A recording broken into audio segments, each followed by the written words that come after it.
The Art of Public Speaking by Dale Carnegie. The Art of Public Speaking, Summary. Introduction. External variables have no bearing on public speaking training. It does not rely on emulating the greatest or complying with societal standards. Public speaking is about the individual. It's about the message he's delivering, which must be worthy of being delivered. There are no training techniques or tricks that can perfect the delivery of a speech unless there is something of worth therein. As a result, public speaking training must begin with self-development and discovery. Similarly, no amount of voice culture, intonation, or gesture norms will be meaningful unless you have something to say that has the potential to inspire, influence, and unite people. Nobody can learn to talk at the end of the day. Through experience, we have the chance to complete, amend, and defend. So that we can assess ourselves according to the criteria we have come to believe are correct, we must first be taught self-knowledge. Thus, mastering the techniques described in this book will only be of secondary importance. The fundamental and most important factors are a complete mind and a warm heart, for unless it is a full being that applies the procedures, it will be like dressing a wooden figure in a man's clothes. Chapter 1, Conquer Stage Fright. How can I get over my fear of speaking in front of an audience and self-consciousness? Is a question that many public speaking students frequently ask. Consider this. Why do some people jump into the deep end of the pool with confidence while others are reluctant, fearful, and anxious? The practice has made it possible. If you never take the plunge, you'll never get over your fear of public speaking, no matter how many books you read or how many techniques you learn. Many well-known public speakers have had stage fright, and some master orators never fully recover from it. For instance, Daniel Webster experienced such anxiety before his first speech that he was forced to sit down before finishing it. Similar to how famous orators like American clergyman Henry Ward Beecher and British statesman William Gladstone frequently experience nervousness before speeches. So the first step in learning the art is to immerse yourself in it. You will be able to think of little else if you are fully invested in your subject. In other words, concentration permits us to divert our attention away from trivial issues such as how our hair and clothes appear while standing on the platform. Overcome your self-consciousness by filling your mind with thoughts about your material. It's also critical to have something to say. It's not enough to be absorbed with your subject, you also need to be confident in what you're saying. Many speakers make the mistake of entering the podium unprepared or with little prior understanding of the subject. If you do this mistake, you will undoubtedly feel embarrassed and you should feel terrible for wasting your audience's time. Instead, get ready by planning your speech and knowing what to say and how to say it. After putting forth the effort to succeed, anticipate it. Success will come if you put forth the effort to achieve it. You shouldn't be overconfident, rather, you should demonstrate genuine humility. It's a bold, lively humility that frees you up for more service capacity rather than a humble and cowering kind of humility.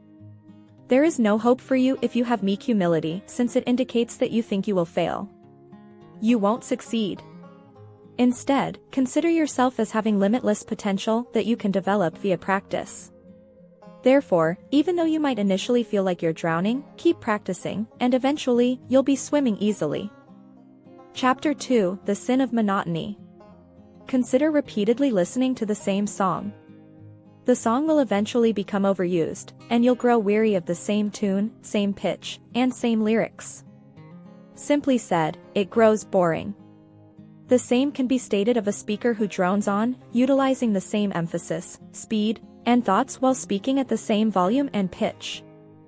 Think about how monotonous it would be to listen to someone who never changes the tone of their voice. The monotony is fatal at the end of the day. In addition to being fatal, boredom exposes our weaknesses. When a speaker only employs a handful of his abilities, it indicates that the rest of his abilities are underdeveloped. So how can you prevent boredom from becoming a sin?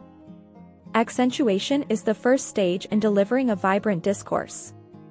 Let's consider the following phrase: destiny is not a random event. Choices must be made. Say it out loud.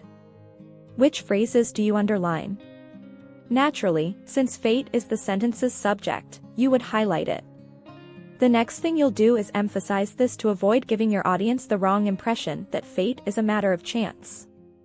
Naturally, you should also emphasize chance as it is one of the statement's two main notions, and you should highlight how it differs from choice in the following clause. Let's keep in mind, too, that stressing a word doesn't merely entail speaking louder. Yelling is not an indication of intelligence, feeling, or sincerity. Although strong words may be uttered more softly or loudly, they may also do so. The intensity that comes from within is the true character that is needed, though. As a result, the first strategy for adding diversity and stressing your main point is to adjust your pitch. After that, you should slow down and pause. Establishing variation will be greatly helped by altering your tempo. A change of pace is one of the actor's most useful weapons, according to Mr. Howard Lindsay, stage manager for actress Miss Margaret Anglin. Naturally, we speak faster while sharing good news and more slowly when sharing crucial information. Last but not least, you should include pauses to provide drama. Chapter 3: The Importance of Arousing Emotion. Consider two speakers discussing child labor in the same speech. How would a speaker go about motivating their audience to support a ballot initiative that would outlaw child labor? They must attack their emotions. Imagine a white politician who consistently advocates for the rights of slaves being the first speaker at that event. The second speaker, on the other hand, is a black woman who has just witnessed the auction room sale of her children into slavery. Whose speech are you more inclined to pay attention to? The mother could not communicate, but she possessed something much greater, something more powerful than logic, feeling. The most powerful speeches in the world are emotionally charged. This is because our emotions guide us through life. They are the reason we sleep on soft beds, sit by the fireplace on cold days, eat cherry pie, and even drink lemonade on a hot day. We don't do these things because they make sense, but because they feel right. Our emotions dictate what we eat and how we act in general. Man is a feeling animal, Carnegie says. Therefore, the speaker's capacity to excite men to action depends almost entirely on his ability to touch their emotions. How then can you be sure that your speeches are delivered with feeling? It's crucial to show excitement by taking on the role of your subject, regardless of the cause you're supporting or the speech you're giving. You must become the persona you play, the cause you support, or the defense you make.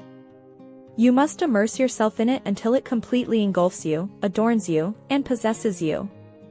Emerson once said, for instance, that no painter could sketch a tree without also becoming a tree, or draw a child by only studying the face and outlines. Rather, a painter would have to observe the child and his movements in the same manner that he would enter nature to draw the tree. What exactly does all of this mean, since it is easier stated than done? Simply told, you have to act like you're an actor and speak in your role. If you become your Chapter 4: The Importance of Gesticulation. The tree in your front yard comes to mind. The one that isn't developing as quickly as you would like. You give the tree its daily dose of sunshine, water the soil, and fertilize it. However, it is still not developing properly. A few branches cannot just be nailed to the tree in the hopes that something may sprout from them. Instead, what matters is on the inside. Similar to how motions during speeches must be born, not constructed. But what does this mean? Consider this. The speaker will not have any issue making gestures. They will come from within, since his ideas and feelings are welling up within him like a mountain spring. They will appear out of the blue.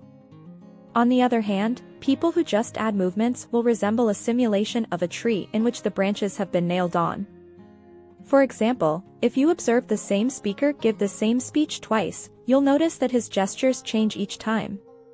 That's because his actions are purely motivated by emotion, mood, and instinct.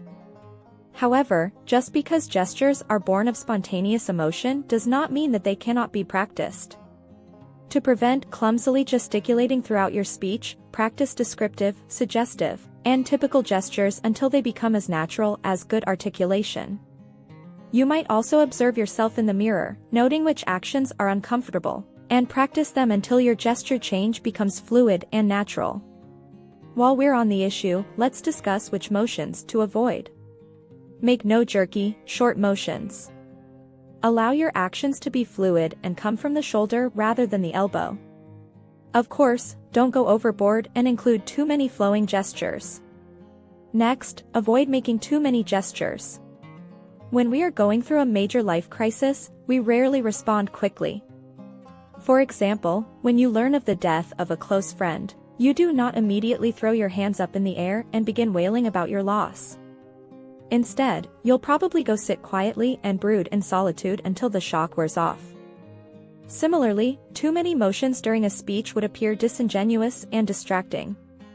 So try to avoid superfluous gesticulation.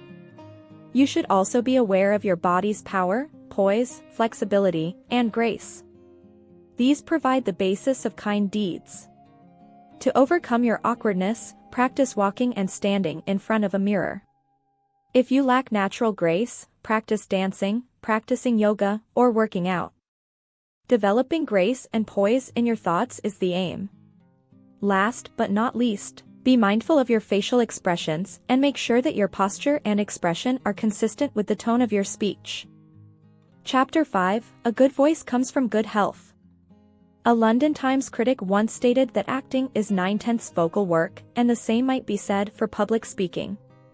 The biggest physical aspect of persuasiveness and strength is a rich, appropriately employed voice. In other words, your voice matters and can move your audience.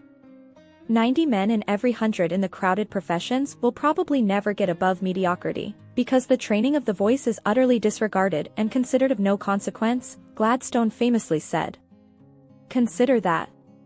Of course, there are exercises you may do to improve your voice. The secret to a good voice is relaxation, and ease is the foundation of relaxation, our first fundamental requirement for a good voice. So give it a shot. Constrict your face and throat muscles as though in rage, and scream, "I detest you." Now relax and say, "I love you," as you would while having kind, sensitive thoughts. What difference does your voice make? It is critical to never strain your tones when doing vocal exercises. After all, your voice is a fragile instrument that must be managed with care. So how do you go about relaxing and being at ease? Hold your arm out straight from the shoulder as you try this exercise. Now let go of that control and allow it to fall. Next, allow your neck and head to sag forward to relax your throat muscles. Turn your upper body in a circle, using your waist as a pivot. As you move your torso into various positions, let your head fall and roll around. Try not to move your head by pushing it. Instead, relax your neck and allow gravity to move your head as you move. Next, begin to yawn to practice relaxing your throat. However, instead of yawning, speak with your throat open. This will allow you to boost your volume and improve the quality of your tone. Some people report that their tone passages are partially blocked by swollen tonsils, adenoids, or turbinate bones of the nose after performing this activity. If this is the case for you, you should see a doctor. Finally, you should work on improving the carrying power of your voice. When speaking in front of a large group, it is not always necessary to talk louder so that those in the back can hear you. Instead, it's about advancing your voice. And the essential foundation of this exercise is your healthy breathing. A successful speaker once honed his powerful voice by sprinting across the country while preparing his speeches. This workout made him take deep breaths and improved his lung power. Place your hands on your waist to practice. Take a deep inhale, centering your breathing activity in the center of your body. You should not elevate your shoulders. Your hands will be forced out as you take a breath. Rep by placing your hands on the small of your back and forcing them out as you inhale. Chapter 6: Turn your audience into a crowd. They have a lot of influence over the crowd. Even if each person may have unique interests and demands, there is strength in the idea that unites them. Patriotism, hatred, and a shared fear are all frequent issues that connect people. Crowds, are particularly prone to emotion because they yearn to feel something, but you can also bring them together by how you organize them. You can successfully generate a mob mentality if you arrange your audience in the shape of a crowd. You are aware of the mob's influence. As John Ruskin famously said, you can convince a mob into anything. Most of the time, it thinks through infection, catching an idea like a sickness. This means that if your audience is positioned in a way that allows them to easily hear one another's comments, you will have a greater chance of having an influence. History demonstrates the strength of the crowd's influence. Minds think of the Salem, Massachusetts, witchcraft investigation. People were eager to accuse witches without evidence or foundation because of the mob mentality of the city's residents. We should learn how to make use of the crowd since it is now a powerful force. So how can you create a crowd out of your audience? Simply by bringing the audience's thoughts, wants, and emotions together. It is important to appeal to their emotions rather than their logic. You can't get the crowd going if you don't first play to their emotions. Let's look at the power of applause if you're still not persuaded by the crowd's influence. Chapter 7, The foundation of your speech relies on the strength of your arguments. No matter how much work and effort you put into your speech, it will always fall flat if you are unable to answer the objections that others may raise. There will always be people who disagree with your viewpoints when you voice them. Therefore, before we can learn to debate effectively, we must consider how we might both construct and demolish arguments.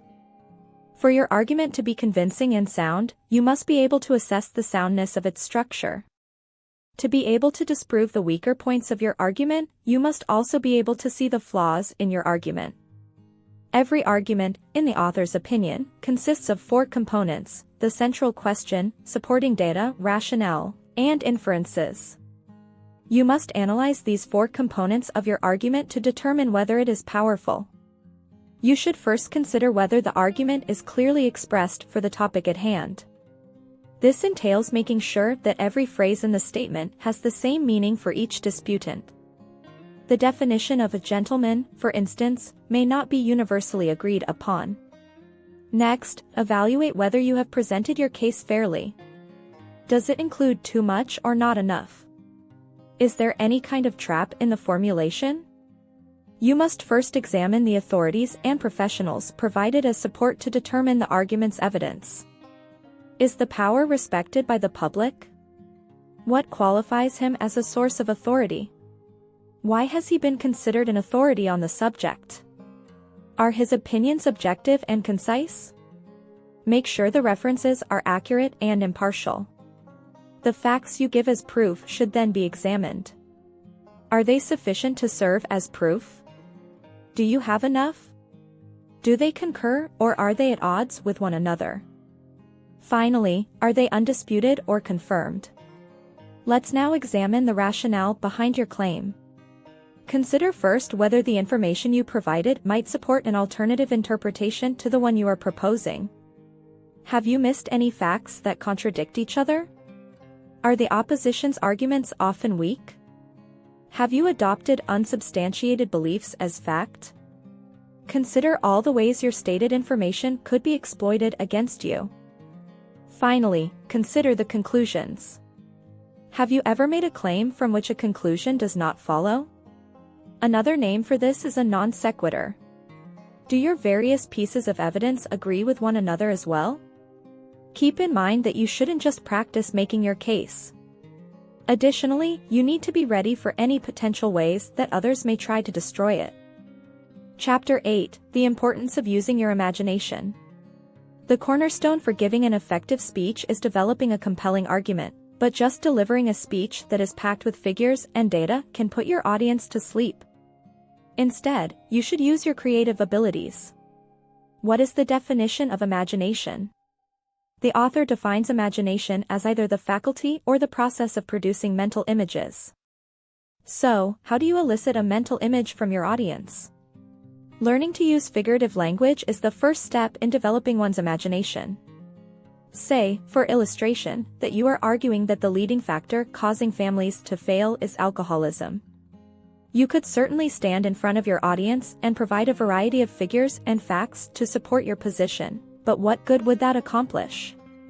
Instead, tell a tale and utilize figurative language.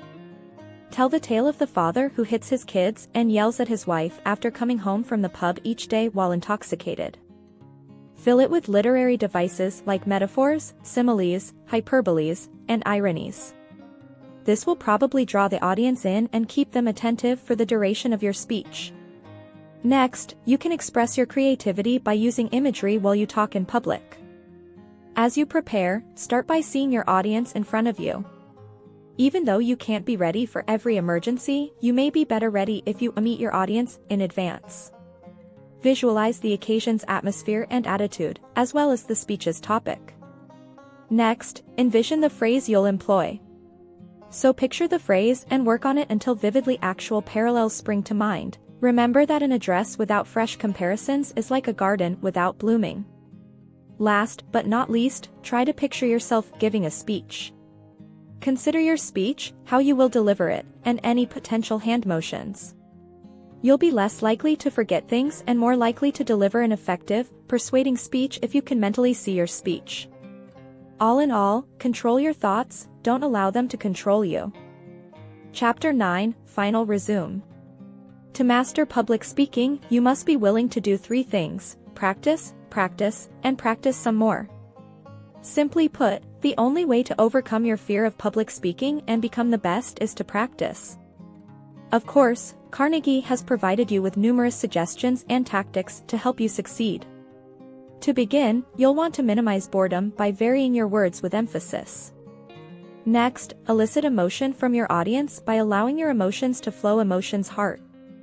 Use the many exercises Carnegie has supplied to improve your gesticulation and voice projection. Then, turn your audience into a crowd by deliberately arranging them together to assist them to establish a mob mentality. Finally, prepare for any mistakes by testing your ideas and employing imagery to assist you in present captivating and helpful message.